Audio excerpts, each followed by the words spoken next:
People across the country are buzzing about a hot new trend in tattoo designs. They're cicada designs, Megan. Oh, we keep talking about this bug. I don't know, Lord. In a tribute to the millions, perhaps billions of cicadas emerging, one Maryland tattoo artist is seeing an influx of requests for his latest design. Check this out. Bill Stevenson often customizes a cicada for different individuals, like a letter-carrying bug for a mailman. He says the amount of requests, though, is overwhelming.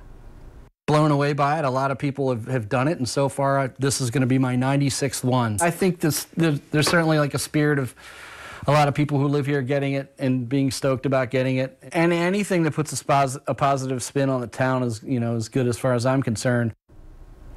Bill says his original design is proving very popular with children too.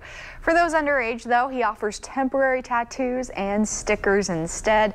Todd, we keep on talking about this bug. I'm ready for it to go back underground, and it isn't even here.